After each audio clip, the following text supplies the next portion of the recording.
सत्संगत जी प्रेम से कहना। सत्संगत आप सभी मिल बैठकर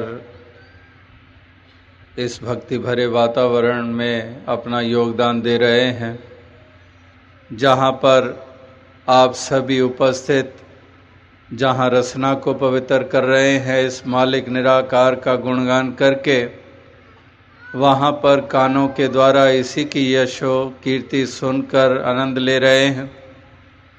ऐसे मधुर यथार्थ वचन जो गीत कविता व्याख्यान के रूप में हिंदी सिंधी अंग्रेज़ी या गुजराती भाषा में जो भाव शब्दों के रूप में प्रकट किए गए, उन वचनों को सुनकर प्रेरणा भी मिलती है। और ऐसी प्रेरणा देने वाले मुबारक होते हैं हमारे जीवन में, जो हमें उत्थान की ओर ले जाते हैं, जो ऊंचाई की तरफ ले जाते हैं, जो हमारी सोच को सही दिशा देते हैं, हमारी चाल को सही दिशा देते हैं।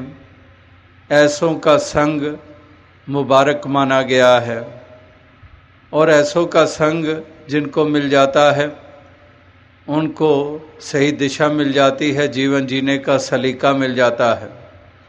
वरना तो इंसान जी लेता है इस संसार में, लेकिन सारी उम्र सांस लेने के बावजूद जीवन नहीं उसका जीवन कहलाता। जिंदगी को भी जिंदगी मिलती है जब सच्चाई पे आधारित जीवन जिया जाता है, जब हृदय में प्रेम करुणा दया के भाव को भरा जाता है, जब दूसरों के काम आने की भावना होती है। जैसे अभी भी नरसिंह भक्त और भी अनेकों भक्तों के, महापुरुषों के, संतों के वचन आप श्रवण कर रहे थे कि किस प्रकार से परोपकार की भावना, दूसरे की पीड़ा हरना और दूसरे को राहत देनी, लबों को हंसी प्रदान करनी, आँखों से आंसू पोंछने, गिरे हुए को उठाना, उजड़े हुए को बसाना, इस प्रकार से ऐसे भाव हृदय में लिए हुए जो ऐसी देन देते हुए संसार में विचरण करते हैं, उनका संग वाकई ही बहुत महत्ता रखता है। इसीलिए ऐसी संगति का प्रताप वेदों, शास्त्रों, धर्म ग्रंथों में ही लिखा गया है। जैसे वो पंक्ति अक्सर दास दोहराता है कि गगन चढ़े रज पवन प्रसंगा, कीचियो मिले नीच जल संगा, कि गगन की ऊंचाइयों को छू लेती है वो धूल जिसको पवन का संग मिल जाता है, हवा का संग मिलता है, तो वो धूल जो पाँव के नीचे होती है वो गगन को छू जाती है। गगन चढ़े रज पवन प्रसंगा, रज कहते हैं धूल को, और गगन चढ़े रज पवन प्रसंगा के पवन का संग करके, और कीचियों मिले नीच जल संगा, और वही धूल को जब जल का संग मिल गया तो वही कीचड़ का रूप बन जाती है। तो इसी तरह से ये संग की बात हो रही है कि ये संग कैसा मिला है। हमें एक विपरीत भावना प्रदान करने वाला संग मिला है या फिर सही दिशा देने वाला है। इसीलिए साधु और साकत की तुलना की गई है, सवेरे और अंधेरे की तुलना की गई है कि एक साधु का संग जिसको मिलता है, सज्जनों का संग मिलता है, तो वो हमारे लिए कल्याणकारी होता है। और अगर साकत और मनमुख का संग मिल जाता है तो फिर गिरावट, जीवन में गिरना, हमारा पतन की ओर जाना ये निश्चित हो जाता है। तो इसलिए सत्संग की महत्ता ये युगों युगों से बताई गई है, और यही लोचते हैं भक्तजन कि ऐसों का संग हमेशा हमें मिला रहे। गंगा के संग सलिता बिगड़्यो, सो सलिता गंगा होए निबर्यो, पारस के संग तांबा बिगड़्यो, सो तांबा कंचन होए निबर्यो। इसी तरह से चंदन के संग तरवर बिगड़्यो, सो तरवर चंदन होए निबर्यो। संतै संग कबीरा बिगड़ो, सो कबीर रामे होए निबर्यो। कि इस प्रकार से जैसे चंदन का संग करके जो पौधे हैं, आसपास उगने वाली वनस्पति, उसको भी वो चंदन की सुगंध प्राप्त हो जाती है। इसी प्रकार से एक पारस का संग किया एक तांबे ने, और वो कंचन का रूप हो गया। गंगा के संग सलिता बिगड़ो, कि गंगा का संग तमाम नदी नालियाँ जिन्होंने किया वो भी गंगा का रूप हो गए। कहाँ से गौमुख से शुरू होती है तो हजारों मील का सफ़र तय करती है, कहाँ से वो छोटा सा रूप गंगा का, और ज्यों ज्यों सफ़र आगे बढ़ता है और भी उसमें शामिल होती जाती हैं धाराएं, और गंगा का स्वरूप और ज़्यादा व्यापक और बड़ा होता चला जाता है। तो तमाम नदी नालियाँ रास्ते में वो गंगा में जा मिलती हैं। तो गंगा का संग किया तो गंगा का ही रूप बन गए, और श्रद्धा के साथ उसको ग्रहण किया जा रहा है, क्योंकि गंगा का संग मिला, गंगा का रूप हो गई। वो तमाम नदियां नाले जब अपने वजूद में थे, अपनी सीमा में थे, तो उस श्रद्धा से क्या उनको ग्रहण किया जाता था, जैसा कि अब गंगा में मिल जाने के बाद उस जल को ग्रहण किया जा रहा है। तो इसी प्रकार से वो ऊंचा स्थान प्राप्त हो गया। तो ये भी सुसंगति, ये संगति जिनको मिल जाती है उनको भी वही एक अवस्था ऊंची प्राप्त हो जाती है कि संतै संग कबीरा बिगड़ो, और सो कबीर रामे होए निबर्यो। कि संतों का संग किया तो केवल संतों ने अपने जैसा नहीं बनाया, बल्कि रामे होए निबर्यो, कि एक राम का ही स्वरूप दे दिया, क्योंकि इस राम के साथ जोड़ दिया। ये जीवन मुक्ति जिसको हम कहते हैं, जीते जी इस राम से जोड़ा। और संतों ने किसके साथ जोड़ना है? राम ही के साथ तो जोड़ना है, इस परमात्मा ईश्वर के साथ ही तो जोड़ना है। और जब इसके साथ जुड़ गए तो गंगा की तरह, जैसे गंगा का स्वरूप मिल गया कि वो ऊंचा दर्जा हमें मिल गया, ब्रह्म ज्ञानी का सकल आकार, ब्रह्म ज्ञानी आप निरंकार। जब ये ब्रह्म ज्ञान मिल गया, इस ब्रह्म के साथ जोड़ दिया गया, तो इसीलिए गुरु साहबानों की वाणी के ब्रह्म ज्ञानी का सकल आकार, ब्रह्म ज्ञानी आप निरंकार। तो ये ब्रह्म ज्ञानी निराकार का रूप हो जाते हैं, रामे होए निबर्यो। तो इसलिए ऐसी संगति ये कल्याणकारी युगों युगों से मानी गई है। और दूसरी तरफ कुसंगति, अच्छा भला चल रहा है इंसान, संभल रहा है इंसान, और कुसंगति मिल गई और एकदम जीवन का पतन हो गया। ये बच्चा बड़ा लायक, हर क्लास में फर्स्ट आता, अब जिस क्लास में आया है पिछड़ता जा रहा है। क्यों? इसको संग ऐसा मिल गया है। ये मानने वाला कुछ भी कहो मानता था, लेकिन अब आगे से बोलता है। अब दाएं बाएं से शिकायतें आती हैं, क्या हुआ? ये भी रोज हमें एक ऐसे ही नाम दिलवा रहा है ये बच्चा। तो वो संग ऐसा मिल गया। इसी प्रकार से भक्तों, महापुरुषों, संतों का संग कल्याणकारी, और कुसंगति साकत का संग। साकत संग न कीजिए, दूरो जाइए भाग। कि साकत संग न कीजिए, कि साकत का संग नहीं करना है, साकत का संग नहीं करना और दूर जाइए भाग। यहाँ तक कह दिया कि साकत नजर आ गया तो वहीं से अपनी दिशा बदल लो, क्योंकि ये तो और ज्यादा मन को मलिन करेगा। यहाँ तक कहा कि दूर जाइए भाग।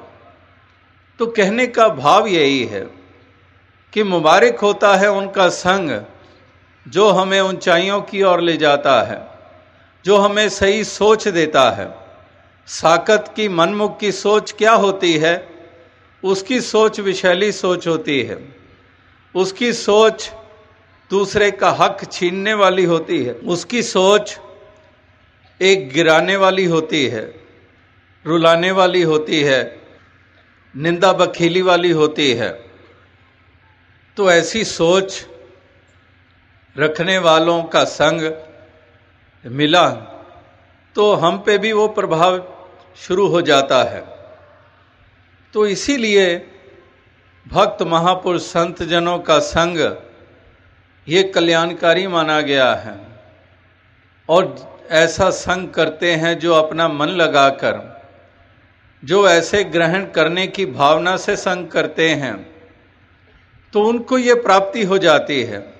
उनकी भी वही सोच बनती चली जाती है, उनकी भी वही भावना बनती चली जाती है, उनकी भी मान्यताएं उसी अनुसार बनती चली जाती हैं जैसा संग मिला। तो कहने का भाव यही है कि भक्त महापुरुष संत जनों ने युगों युगों से यही इंसान को समझाया कि इंसान प्रथम भक्ति संतन कर संगा, कि प्रथम भक्ति पहला ही कदम संतन कर संगा, कि संतों का संग करना ये पहला ही कदम। इसको कितनी महत्ता दी कि नवदा भक्ति भगवान राम शबरी को समझा रहे हैं और पहले नंबर के ऊपर ही पहला ही प्रथम भक्ति संतन कर संगा। जहाँ नवदा भक्ति समझा रहे हैं और प्रथम तो संतों का संग ही बता रहे हैं।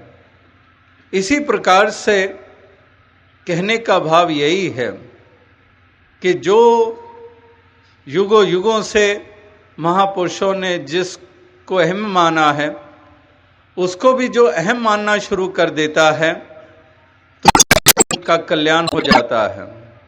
संत भक्तों महापुरुषों का इनके अमोलक वचन श्रवण करते हुए निराकार दातार का गुणगान करते, प्रेम करुणा इस जीवन के सफर को तय करते हैं, उनका संसार में आना मुबारक।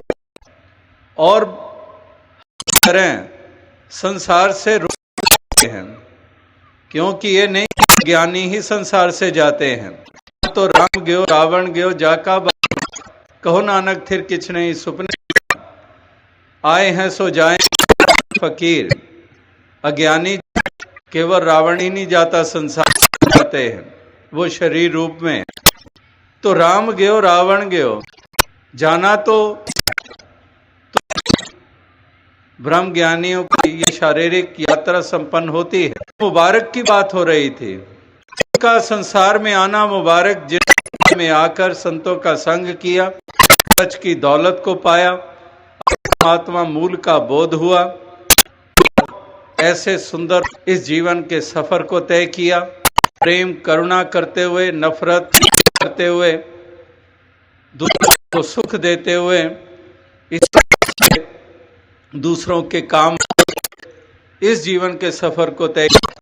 तो उनका संसार में आना, उनका संसार और यहाँ तक कि ये प्राप्ति में रहकर एक सच गया तो संसार से अन्य औरों की तरह, लेकिन उनको मुबारकबाद दी जा रही है। अब कोई संसार से कोई रुखसत हो रहा है और फिर भी मुबारकबाद का शब्द रहा है, तो संताप का विषय है। अगर को छोड़ देता है तो संताप, दोस्तों को, रिश्तेदारों को एक दुख होता है। तो फिर ये जाने वाला कोई जो फिर भी मुबारक पा रहा है, वो वही है कि आपने इस जन्म को जब सफलता मिलती है तो मुबारकबाद नहीं देते हैं। में सफलता हासिल की तो मुबारकबाद, किसी ने नौकरी में तरक्की की मुबारकबाद, टीम में आ गया तो मुबारकबाद, मैचेस में अच्छे है तो मुबारकबाद। ऐसी सफलताओं के कारण मुबारकबाद, और जिसका जीवन हो जाए तो मुबारकबाद क्यों ना उसको जाएगी।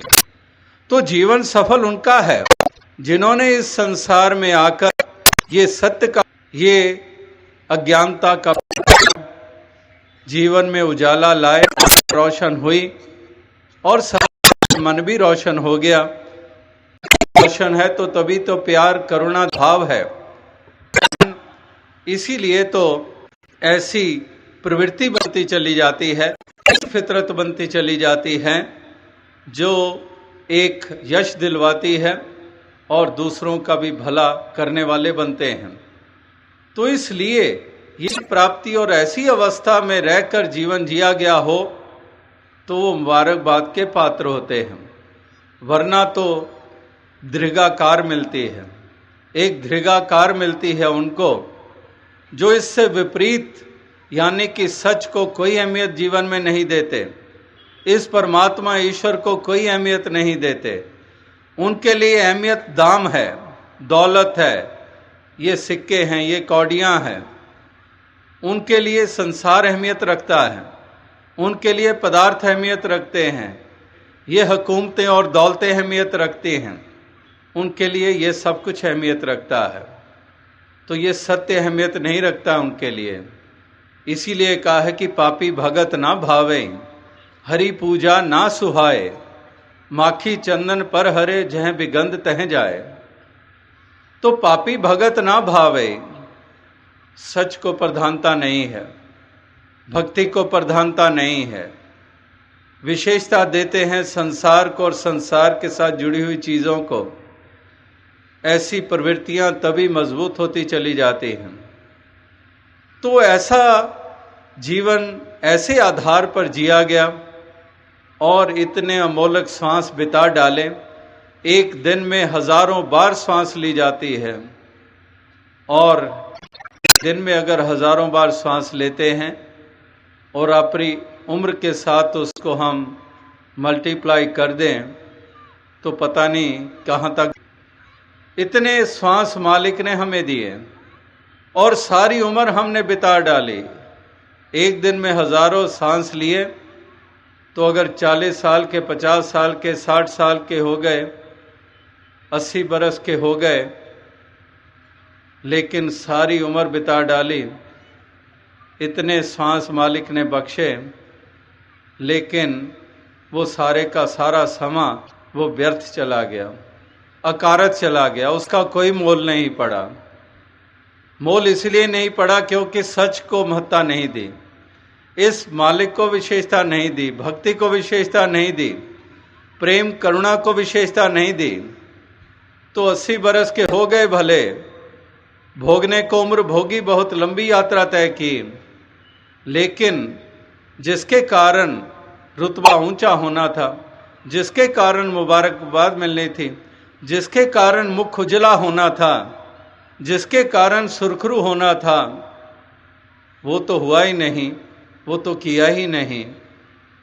तो इसलिए महापुरुष ये संदेश ये बार बार मानव हर एक की समय बहुत कीमती है। ये बीता हुआ पिछला एक पल, पिछले बरसों को तो छोड़ दे एक तरफ, अभी ही घड़ी पे लगी हुई सुई और सेकंड्स की सुई आगे बढ़ती है, एक झटके से आगे, फिर अगला झटका और आगे। अब उसी को 2 झटकों को ही देख लो, पिछले जो बीत गए 2 सेकंड्स भी वो भी गए, हाथों से निकल गए। तो इसलिए ये समा बहुत ही कीमती है, लेकिन इसकी तरफ लापरवाही भी है और इसकी तरफ अनजान भी है, इसकी अहमियत की तरफ। ये मोल अक्सर में इंसान डाल नहीं रहा है, ये इसकी कीमत डाल नहीं रहा है। इसीलिए तो हीरे जैसा जन्म है कौड़ी बदले जाए, ये कहना पड़ा। ये हम महापुरुषों की वाणी में पढ़ते हैं कि हीरे जैसा जन्म है लेकिन कौड़ी बदले जाए। कौड़ी बदले इसीलिए माना गया, इसकी कौड़ी कीमत डाली क्योंकि इस सच को विशेषता नहीं दी, इस निराकार को विशेषता नहीं दी, प्रेम को विशेषता नहीं दी। नफरत के बोल बाले, नफरत करते रहे, विनम्रता को कोई विशेषता नहीं, अभिमान विशेषता रखता है हमारे लिए। हम तो सर उठाकर चलेंगे, हम तो किसी को क्या समझते हैं, हम तो ऊंची कुल वाले, ऊंची जाति वाले, हम तो हुकूमत करने वाले, हम तो दौलत वाले, हम तो पोजीशन वाले, हम तो पढ़े लिखे, तो हम तो अपना सर उठा के चलेंगे, यानी कि अहम की दुर्गंध वहाँ पर आ रही होती है।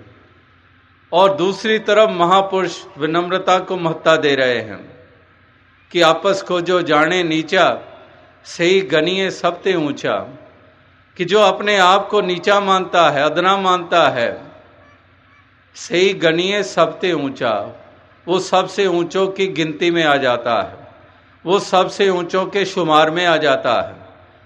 तो भक्तों महापुरुषों के लिए अहमियत रखती है विनम्रता, ह्यूमिलिटी, हम्बलनेस, लेकिन इसको कोई विशेषता नहीं देने वाले, मैं करने वाले, कि मैं ऊंचा हूँ, मैं श्रेष्ठ हूँ, मैं सियाना हूँ, मैं अकल वाला हूँ, मैं सूझवान हूँ, बाकी तो मूर्ख हैं, बाकी तो अनजान हैं, अपनी चतुराइयों के मान करने वाला, अभिमान करने वाला, तो मैं ही करते चले जाते हैं।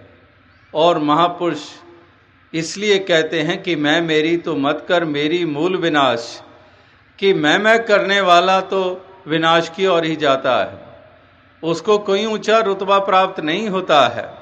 किस प्रकार से हम राम जी के वचन सुनते हैं, उनके संवाद, जब वे धनुष का इस प्रकार से उसके ऊपर तीर चढ़ाना, धनुष को तोड़ना, जब स्वयंवर का होना, और किस प्रकार से परशुराम जी के द्वारा गर्जना, और ऐसे गर्जन में, ऐसे उस स्थिति में जहाँ पर इतना खिंचाव वाला वातावरण हो गया हो, भय वाला वातावरण हो गया हो, और वहाँ पर भगवान राम किस प्रकार से विनम्रता, उसी विनम्रता के साथ पेश आ रहे हैं कि शिव धनुष तोड़ने वाला कोई दास तुम्हारा ही होगा। किस प्रकार से ऐसे समय के ऊपर भी एक ऐसी विनम्रता के कारण वो समय को संभाल लिया गया। तो कहने का भाव यही है कि अनेकों प्रसंग, अनेकों प्रकार से जिन पहलुओं को, जिन भावनाओं को विशेषता महापुरुष है, अगर इंसान वाकई उनको विशेषता देना शुरू कर दे, विनम्रता को धारण करता चला जाए, अहम को छोड़ता चला जाए। अभिमान ने कब किसी को संवारा है? अभिमान तो हमें यश भी नहीं दिलवाता। अक्सर जो मैं की भाषा बोलते हैं, तो दूसरी तरफ मुख करके जो उसको होते हैं, वो आपस में कह रहे होते हैं, ये तो बड़ा अकड़ा हुआ है, बड़ा अभिमानी है, मैं ही करता रहता है। और वो ये सोच रहा होता है कि पता नहीं ये मेरा यश कर रहे हैं आपस में।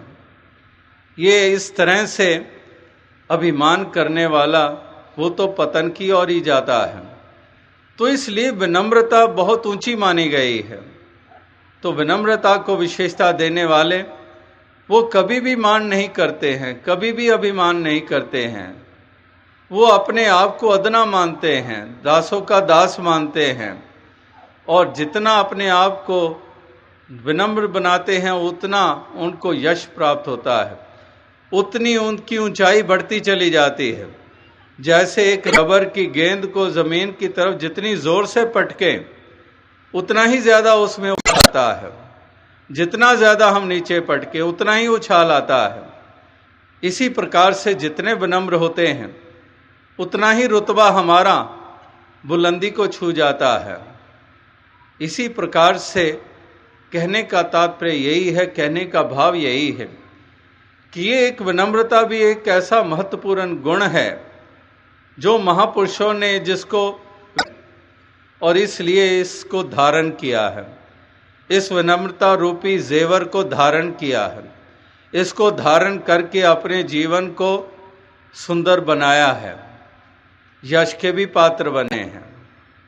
अहम नहीं किया, अभिमान नहीं किया, कर्ता भाव नहीं रखा, अकर्ता भाव से युक्त होकर उन्होंने विचरण किया।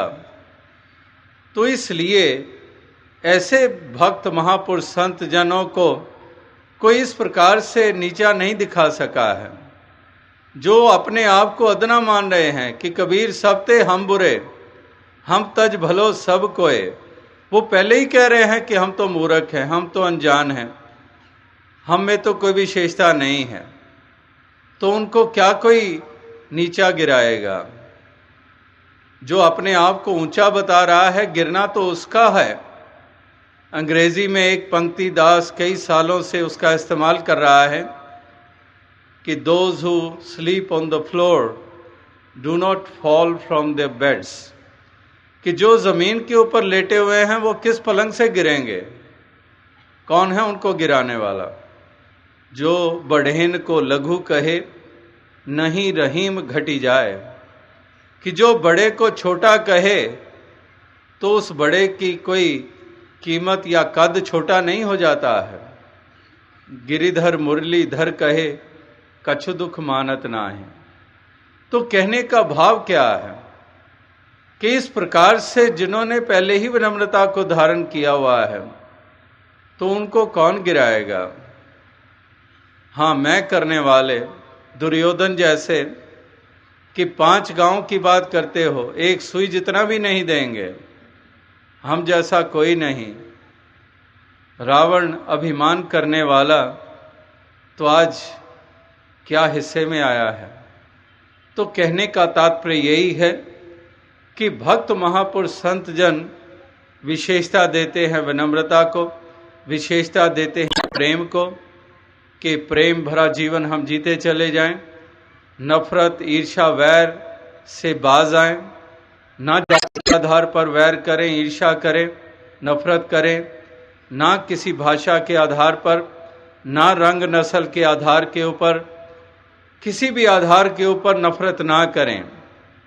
Love all and hate none, ये एक स्लोगन, एक नारा है कि love all and hate none, कि नफरत नहीं करनी है, ईर्ष्या नहीं करनी है, वैर नहीं करना है। प्रेम को विशेषता देते हैं भक्तजन गुरु पीर पैगंबर कि जिन प्रेम कियो तिन ही प्रभ पायो, प्रेम ते प्रगट होई मैं जाना। लव इज गॉड, के प्यार एक परमात्मा का दर्जा दिया है। तो इसलिए एक प्रेम को विशेषता देते हैं, नफरत को नहीं, घृणा को नहीं, हेट नन, किसी को नफरत की निगाह से ना देखो।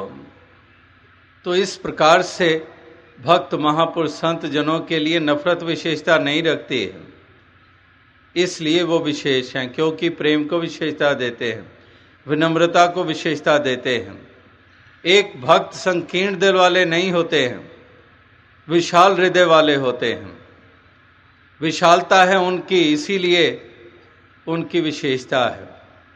जिस प्रकार से ये भी मिसाल अनेकों दफ़ा दी गई है, वो एक गमला होता है और वो गमले का दायरा होता है और उस दायरे में, उस गमले में पौधा लगा होता है।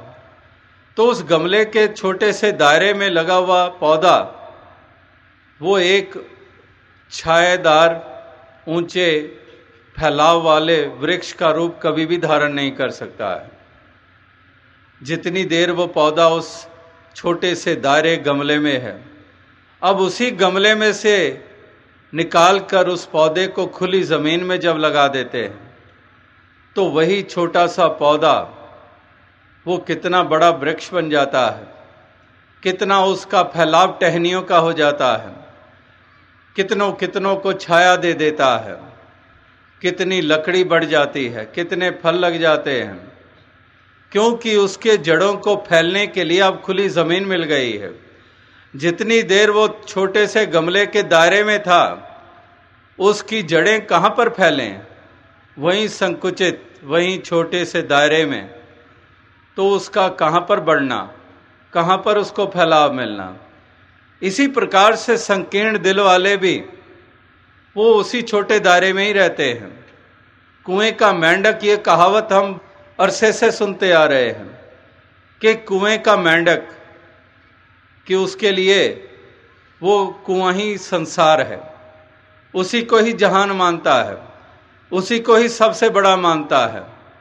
जितनी देर कुएं में रहता है उतनी देर तो उसे ही सबसे बड़ा मानता है, लेकिन उस कुएं का वजूद क्या है ये उसको तब समझ में आता है जब कभी उस कुएं में पानी और ज़्यादा गिरता है। अब पानी गिर रहा है, बरसात हो रही है, पानी का लेवल बढ़ रहा है। अब पानी का लेवल बढ़ रहा है और वो उसी पानी के सरफेस के ऊपर वो बैठा हुआ मेंढक पानी के बढ़ते हुए लेवल के साथ साथ वो भी ऊंचा हो रहा है। अब पहले तो केवल कुएं की चारों तरफ दीवारें नजर आती थी और थोड़ा सा आसमान का गोलाकार में हिस्सा नजर आता था, लेकिन ज्यों ज्यों पानी बढ़ रहा है कुएं में और उसी बढ़ते हुए पानी के साथ साथ उस मेंढक की भी ऊंचाई बढ़ रही है।